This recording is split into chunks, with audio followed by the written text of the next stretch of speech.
Oke, Assalamualaikum warahmatullahi wabarakatuh. Salam sejahtera, Om Swastiastu, Namo Buddhaya, salam kebajikan.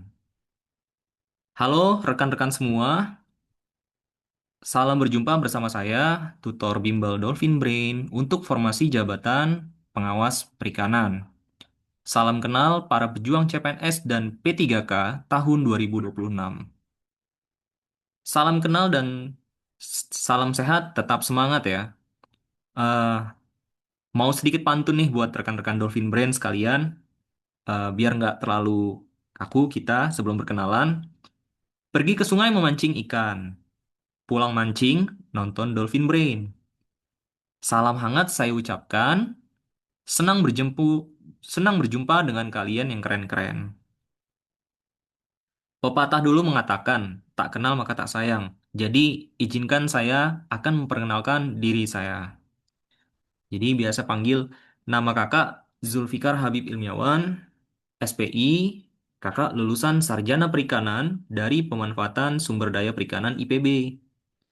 Kakak alumni ex-Dolphin Brain pengangkatan CPNS tahun 2020, masa-masa pandemi COVID ya.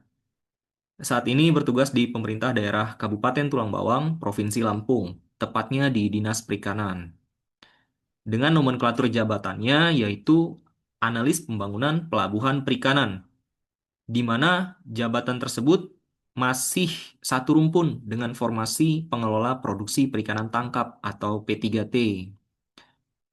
Nah, bersama dengan ini, kakak juga ditugaskan sebagai pengawas perikanan di Dinas Perikanan Kabupaten Tulang Bawang, Provinsi Lampung. Nah, udah ada yang pernah ke Lampung belum? Dengan berdasarkan Surat Keputusan Direktorat Jenderal PSDK PKKP nomor 26 tahun 2022 tentang penetapan pengawas perikanan pada dinas yang membidangi kelautan dan perikanan di lingkup Provinsi Lampung. Itu ya. Oke, langsung saja. Di sini kakak sebagai tutor dari formasi pengawas perikanan ahli pertama.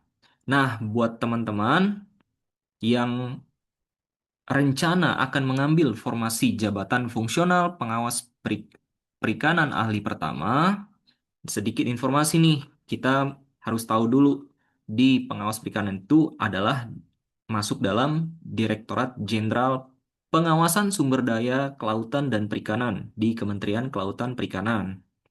Ya, buat teman-teman, sekedar untuk informasi ya, di Direktorat Jenderal Pengawasan Sumber Daya Kelautan dan Perikanan itu ada berapa direktorat sih?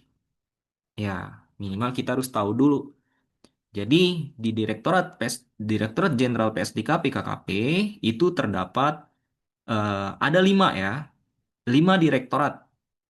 Yang pertama Direktorat Prasarana dan Sarana Pengawasan, yang kedua Direktorat Direktorat Pengendalian Operasi Armada, kemudian Direktorat Pengawasan Sumber Daya Kelautan, Direktorat Pengawasan Sumber Daya Perikanan, Direktorat Penanganan dan Pelanggaran, dan yang terakhir ada juga Sekretariat Direktorat Jenderal Pengawasan Sumber Daya Kelautan dan Perikanan. Gitu teman-teman. Oke, langsung aja untuk mempersingkat waktu buat para pejuang CPNS dan P3K tahun 2026, kita langsung coba buka di sini kakak ada aplikasi Dolphin Brain yang menyediakan paket soal terkait soal SKB Formasi Pengawas Perikanan. Langsung aja ya kita buka ya. Nah, buat teman-teman yang ingin mendalami materi-materi terkait soal SKB pengawas perikanan, kawan-kawan bisa kakak rekomendasikan, sangat merekomendasikan aplikasi Dolphin Brain untuk pembelajaran teman-teman supaya lebih terfokus di formasi jabatan yang didaftar. Oke. Nah, di sini ada kakak akan membuka satu paket formasi pengawas perikanan ya. Kita buka ya. Kita buka soal ke nomor 26 ya. Oke. Ya, kita coba buka soal nomor 26. Nah, ini seperti biasa kita akan membacakan soalnya, kemudian kawan-kawan bisa coba menjawab. Nanti setelah coba menjawab, kita akan membahas soalnya satu persatu. Oke? Siap ya? Ya, kita mulai dari soal nomor 26. Nah, soal 26 ini coba kita bacakan. Kegiatan yang untuk mendapatkan keterangan, kejelasan, dan keidentikan tersangka, saksi ahli, dan atau barang bukti maupun tentang unsur-unsur tindak pidana yang telah terjadi, sehingga kedudukan atau peranan seseorang maupun barang bukti di dalam tindak pidana tersebut menjadi jelas dan dituangkan dalam berita acara. Pernyataan tersebut pengertian dari ya A. Penyidikan, B. Pemeriksaan, C. Penangkapan, D. Penyitaan, dan E. Penindakan. Ya, buat teman-teman yang mendaftar di formasi pengawas perikanan, kita harus belajar terkait dengan penanganan dan pelanggaran di tindak pidana perikanan. Jadi, ini sebenarnya jarang kita temui di ilmu-ilmu waktu kuliah jurusan perikanan dulu ya. Jadi, teman-teman bisa mulai belajar tentang istilah-istilah dalam penanganan pelanggaran di bidang perikanan. Oke, coba boleh kawan-kawan jawab pertanyaannya, pilihannya. Oke, cukup ya? Ya, oke. Kalau gitu kita lanjut ke soal berikutnya, soal nomor 27.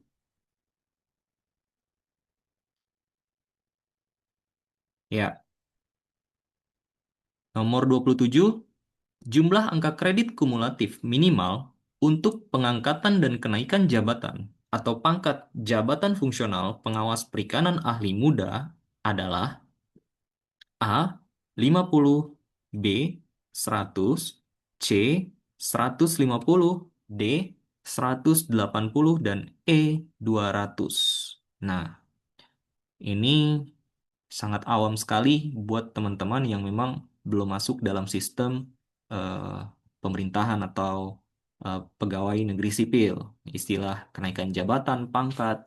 Tapi kita perlu tahu di awalnya juga dalam peraturan yang menangani tentang jabatan fungsional pengawas perikanan, ya. Ya, silakan dicoba jawab dulu buat teman-teman. Oke, ya. Kita lanjut ke soal berikutnya ya. Soal berikutnya, soal nomor 28. Ya, soal nomor 28. Berikut ini yang termasuk dalam jabatan fungsional pengawas perikanan terampil adalah A. Pengawas perikanan pertama, B. Pengawas perikanan muda, C. Pengawas perikanan madya, dan D. Pengawas perikanan penyelia, dan yang terakhir E. Pengawas perikanan utama. Ya, ini lagi-lagi soal tentang eh, jabatan fungsional pengawas perikanan ya. Ya, oke. Kawan-kawan bisa coba tebak jawaban yang dipilih.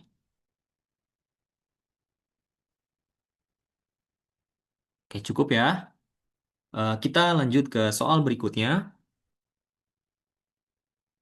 Lanjut ke soal nomor 29. Oke. Nah, studi kasus nih soalnya. Dalam satu kasus, Anda menemukan nelayan yang menggunakan bahan peledak untuk menangkap ikan di wilayah terlarang. Berdasarkan Undang-Undang Nomor 45 Tahun 2009, tindakan pertama yang dilakukan adalah, nah, apa pilihannya? Yang A, menyita alat tangkap yang digunakan. Yang B, melaporkan pelanggaran ke kepolisian setempat. Yang C, memberikan denda langsung kepada pelaku. Dan D, menghentikan sementara aktivitas penangkapan ikan di wilayah tertentu. Dan E, mengarahkan nelayan untuk mengikuti penyuluhan ulang. Nah, kawan-kawan harus tahu nih, yang tadi dijelasin Undang-Undang Nomor 45 Tahun 2009 itu adalah tentang perikanan. Ini adalah undang-undang yang sangat familiar di dunia perikanan ya, yang atas perubahan dari Undang-Undang 31 tahun 2004. Pokoknya untuk kitabnya ilmu perikanan itu adalah Undang-Undang 45 tahun 2009 dan Undang-Undang nomor 31 tahun 2004 ya. Oke, silakan bisa dipilih jawabannya rekan-rekan sekalian.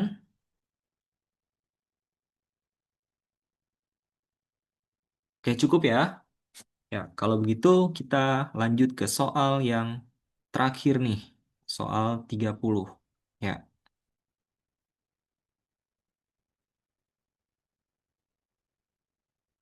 Nah, soal 30 kita bacakan ya. Dalam laporan hasil pengawasan, Anda menemukan bahwa data tangkapan ikan yang dilaporkan oleh kapal nelayan berbeda dengan data yang tercatat di sistem informasi. Apa langkah terbaik yang harus diambil? Nah, ini adalah pertanyaan tentang pengambilan keputusan. Ya, pengambilan keputusan eh, langkah apa yang harus didahulukan, yang diutamakan? Kita lihat pilihannya. A. Menghubungi pemilik kapal untuk klarifikasi data tangkapan. Yang B. Menginstruksikan nelayan untuk segera memperbarui data. Yang C. Memverifikasi ulang data dengan pemeriksaan kapal. Yang D. Melaporkan ketidaksesuaian ini ke otoritas terkait. Dan yang E. Memberikan sanksi administratif atas ketidaksesuaian data. Ya, silakan teman-teman bisa dipilih jawabannya dan dianalisa tentang pertanyaannya. Ya, jadi ada jenis pertanyaan yang memang kita butuh menghafal, atau ada juga jenis pertanyaan yang memang kita ditekankan untuk menganalisa pertanyaan tersebut, seperti itu. Terutama di jenis pertanyaan-pertanyaan studi kasus ya, seperti itu kawan-kawan ya. Oke, ya kita sudah membacakan sampai soal yang terakhir, jadi kawan-kawan bisa diselesaikan jawabannya. Kita akan lanjut ke sesi pembahasan soalnya. Oke, soal nomor 26 ya. Kita akan membahas soalnya satu persatu. Kita langsung saja ke soal nomor 26. Oke, kita bacakan ulang soalnya ya teman-teman ya.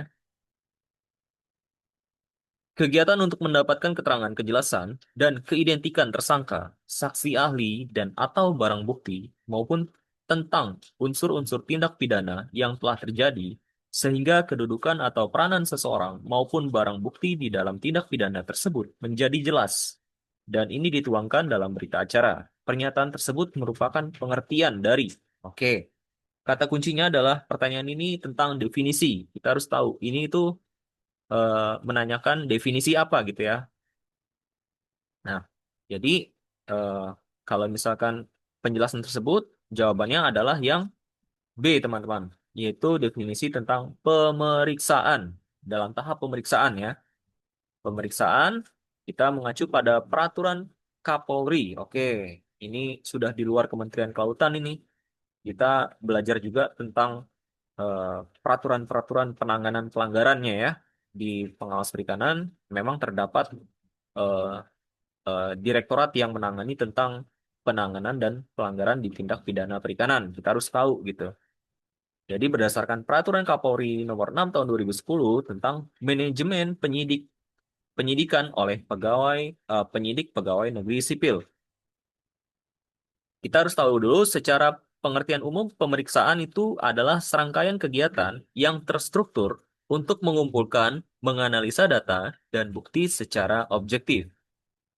Di mana dalam peraturan Kapolri tersebut menjelaskan bahwa pemeriksaan adalah kegiatan untuk mendapatkan keterangan, kejelasan, dan keidentikan tersangka, saksi ahli, dan atau barang bukti, maupun tentang unsur-unsur tindak pidana yang telah terjadi, sehingga kedudukan atau peranan seseorang maupun barang bukti di dalam tindak pidana tersebut menjadi jelas dan dituangkan dalam berita acara pemeriksaan. Seperti itu ya teman-teman ya.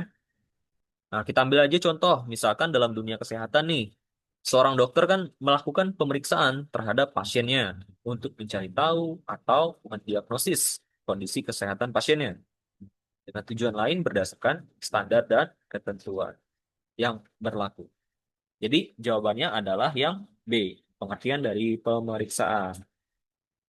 Seperti itu ya, teman-teman, cukup jelas? Ya, kita lanjut ke soal berikutnya, soal nomor 27.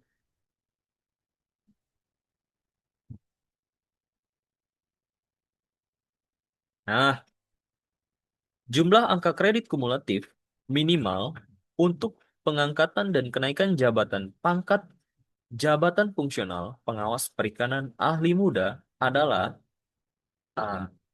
Ini teman-teman memang diharuskan memahami dan menghafal tentang aturan kenaikan pangkat, pengangkatan, jabatan pengawas perikanan ya. Ada pengawas perikanan ahli pertama, ada pengawasan ahli muda, ahli media, dan ahli utama. Itu di eh, pengawas perikanan terampil, sorry, keahlian ya. Ada juga yang terampil ya. Ada yang pengawas perikanan pelaksana, pengawas perikanan pelaksana lanjutan, sampai pengawas perikanan penyelia. Seperti itu ya teman-teman. Jadi masing-masing jabatan tersebut terdapat jumlah angka kredit kumulatifnya. Dan ini bisa kita lihat dalam pembahasannya itu terdapat dalam Peraturan Menteri Pan-RB nomor 14 2022. Coba kita cek peraturan tersebut agar lebih jelasnya kita cek peraturan tersebut ya, teman-teman.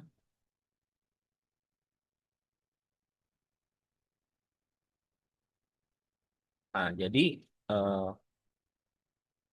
dalam peraturan tersebut,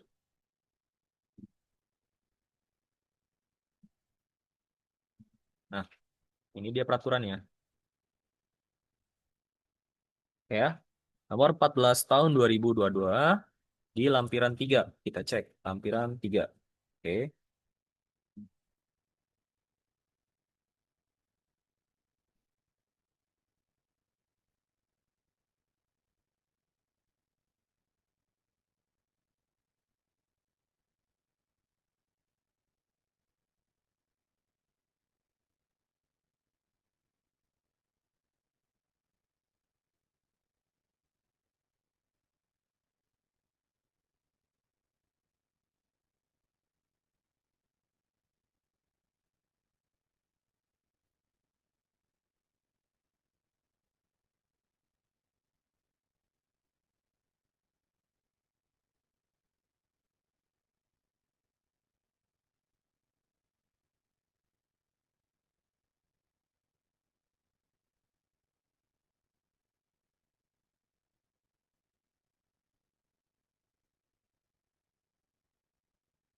Sorry Mar, di stop dulu di soal nomor 26 ya.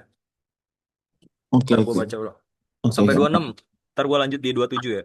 Ini O- dasarnya agak hilang. Oke, oke.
14 2022 ya.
Oh, oke, next kita lanjut ke soal berikutnya. Soal nomor 27. Kita bacakan soalnya ya.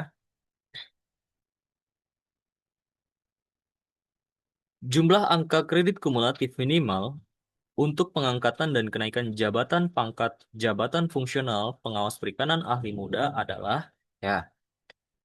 Jadi teman-teman di sini kita harus tahu tentang peraturan pengangkatan dan kenaikan jabatan pengawas perikanan. Pengawas perikanan itu terdiri dari pengawas perikanan keterampilan dan juga pengawas perikanan dengan keahlian. Di pengawas perikanan ahli itu terdapat beberapa kategori, yaitu pengawas perikanan ahli pertama, pengawas perikanan ahli muda, pengawas perikanan ahli madya, dan pengawas perikanan ahli utama. Sedangkan di pengawas perikanan terampil, itu ada pengawas perikanan pelaksana, pengawas perikanan pelaksana lanjutan, dan pengawas perikanan penyelia. Nah, untuk lebih jelasnya tentang jabatan fungsional pengawas perikanan, kita bisa mengacu pada Peraturan Menteri Pan-RB nomor 14 tahun 2022. Ya, kita bisa lihat cek di tersebut ya. Nah, oke. Nah, sini teman-teman lihat peraturannya. Nah, ini dia peraturannya. Peraturan Menteri Pendayagunaan Aparatur Negara dan Reformasi Birokrasi nomor 14 tahun 2022 tentang jabatan fungsional pengawas perikanan. Nah, di penjelasan dalam peraturan ini terdapat di lampiran ya, mengenai lampiran di lampiran poin 3 ya. Kita cek di berkas lampirannya.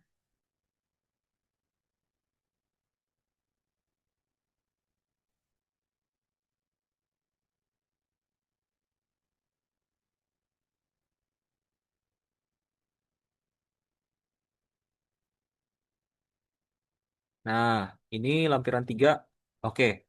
Di sini dijelaskan bahwa jumlah angka kredit kumulatif minimal untuk pengangkatan dan kenaikan jabatan pangkat fungsional pengawas perikanan yang berpendidikan sarjana itu di ahli muda bernilai 100 ya. Ahli muda terdapat di golongan C dan golongan 3D, 3C dan 3D.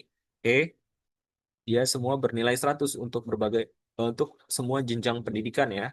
Khususnya ahli muda, dia sarjana, dia juga untuk yang jenjang pendidikan magister juga demikian. Ahli muda nilai angka kredit kumulatif minimalnya itu 100. Oke? Nah, cukup jelas ya. Jawabannya adalah yang B. Nah, nomor 28. Kita lanjut ke soal nomor 28. Ya, berikut ini yang termasuk dalam jabatan fungsional pengawas perikanan terampil adalah ya. Nah, di sini teman-teman, pengawas perikanan terampil yang tadi kita sudah jelaskan tadi ya, ada pengawas perikanan keterampilan, ada pengawas perikanan dengan keahlian. Oke. Sedangkan yang termasuk dalam pengawas perikanan terampil itu adalah yang D ya, teman-teman. Pengawas perikanan penyelia. Oke. pengawas perikanan penyelia. Sedangkan pilihan A, B, C, dan E itu merupakan pengawas perikanan keahlian. Oke, sekali lagi jangan terkecoh dengan pertanyaan ini. Pengawas perikanan keahlian dan pengawas perikanan terampil. Oke, ya, masing-masing memiliki jenjangnya. Cukup jelas ya? Yang D jawabannya. Kita lanjut ke soal berikutnya, soal nomor 29.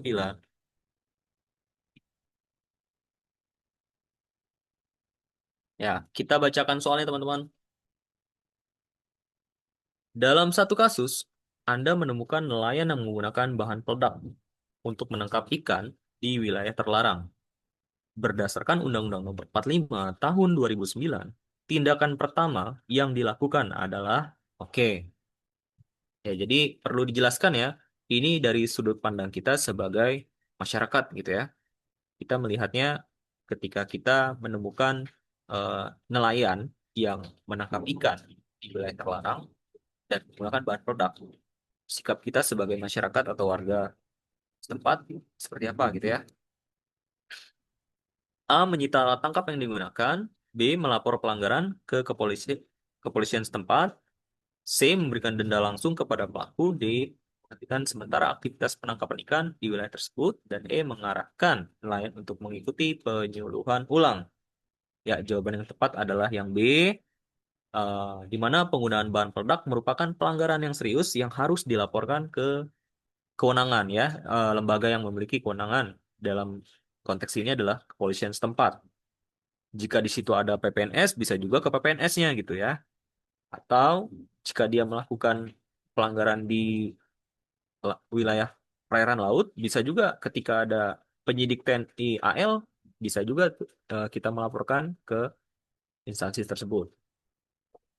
Nah, di mana eh, penangkapan ikan menggunakan bahan peledak ini adalah contoh dari pelanggaran destructive fishing. Destructive fishing itu adalah penangkapan ikan yang merusak ya. Contoh lainnya dari destructive fishing itu eh, bisa aksi penangkapan ikan menggunakan bahan beracun seperti potasium atau sianida, atau alat tangkap strum, alat tangkap tidak ramah lingkungan, troll atau cantrang yang bisa merusak dasar perairan. Atau bisa juga kalau misalkan bahan peledak ini bisa menghancurkan atau merusak terumbu karang sekitar gitu ya. Jadi sifatnya merusak. Cukup jelas teman-teman. Jadi yang lebih tepatnya adalah kita segera melaporkan pelanggaran tersebut ke kepolisian setempat. Nah, kenapa tidak menyita alat tangkap yang digunakan? Karena kita tidak memiliki kewenangan tersebut sebagai masyarakat. Oke. Kemudian yang C, memberikan denda langsung. Nah, itu juga sama. Itu tugasnya dari eh, apa namanya, lembaga yang berwenang gitu ya. Menghentikan sementara aktivitas penangkapan dan juga tidak bisa, dan mengarahkan nelayan untuk mengikuti penyuluhan ulang juga tidak. Oke, cukup jelas. Ya, kita lanjut ke soal berikutnya. Soal yang terakhir, nomor 30.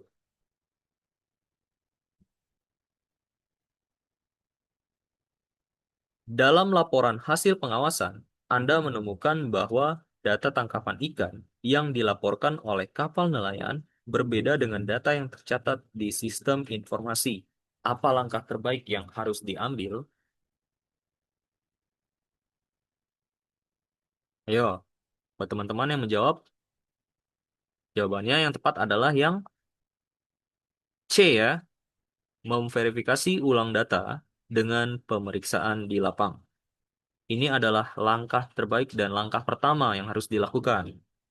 Karena kalau karena dalam pilihan C ini kita memastikan kesalahan itu atau kekeliruan itu berasal dari kita sendiri dulu, ya. Jadi kalau misalkan untuk yang pilihan A, menghubungi pemilik kapal untuk mengklarifikasi data tangkapan, atau B, menginstruksikan nelayan untuk segera memperbarui data, maka kita sudah memastikan itu kesalahan bukan di kita.